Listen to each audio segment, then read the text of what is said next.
লখিমপুৰত BSc nursing কলেজৰ শুভাৰম্ভ এখন সুপাৰ স্পেশালিটি হাস্পাতালৰ বাবেও সম্পন্ন ভূমি পূজন লখিমপুৰত দুদিনীয়া ভ্ৰমণসূচীৰে শুকুৰবাৰে দ্বিতীয় দিনা এখন BSc নাৰ্ছিং কলেজৰ শুভাৰম্ভ কৰে মুখ্যমন্ত্ৰী ডক্টৰ হিমন্ত বিশ্ব শৰ্মাই লখিমপুৰ কৰ্কট হাস্পাতাল চৌহদতে সংলগ্ন ৰূপত আৰম্ভ কৰা হৈছে এই নাৰ্ছিং কলেজখন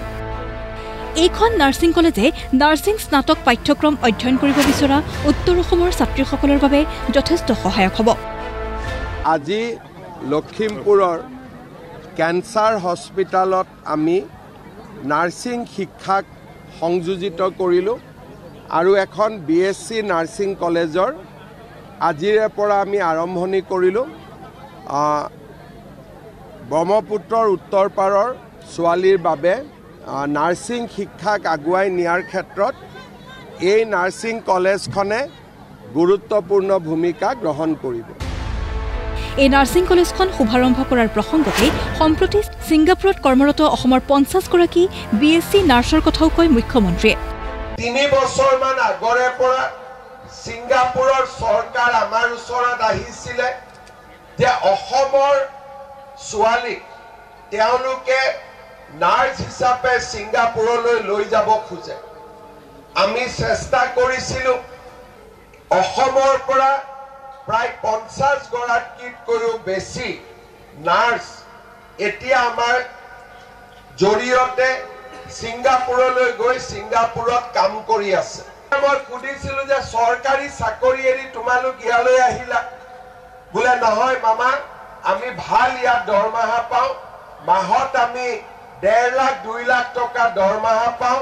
যেটো আমি অসমত কেতিয়াও নাপালোহেঁতেন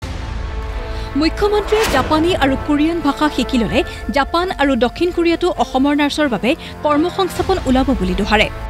চৰকাৰে ইতিমধ্যে এই দুয়োবিধ ভাষা শিকোৱাৰ ব্যৱস্থা কৰাৰ কথাও প্ৰকাশ কৰে মুখ্যমন্ত্ৰীয়ে ইয়াৰ উপৰি অসমত আৰু 30খন মেডিকেল কলেজ হ'ব বুলি কৈ মুখ্যমন্ত্ৰীয়ে কয় যে অসমত হ'ব চিকিৎসা পৰ্যটন 14-15খন মেডিকেল কলেজ হল 14খন মেডিকেল কলেজ নিৰ্মাণত আছে অসমত 30খন মেডিকেল কলেজ হ'ব অহা 4-5 বছৰৰ ভিতৰত অহাকালি মই গুৱাহাটীত মেদান্ত হস্পিটালৰ আধাৰশিলা স্থাপন কৰিম মেদান্তই গুৱাহাটীত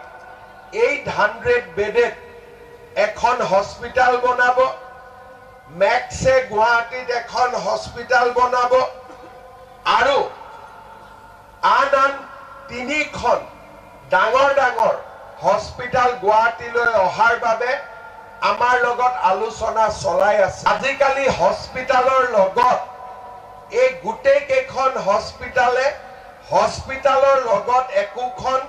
5-star হোটেলো নিৰ্মাণ কৰিছে তেওঁলোকৰ উদ্দেশ্য হল যে দেশ বিদেশৰ পেশেন্ট সকল গুৱাহাটীলৈ আহিব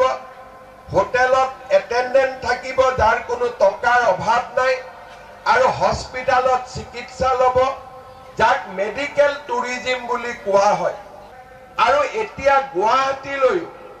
এই মেডিকেল টুৰিজম অহাৰ ৰাস্তা মুকলি হৈছে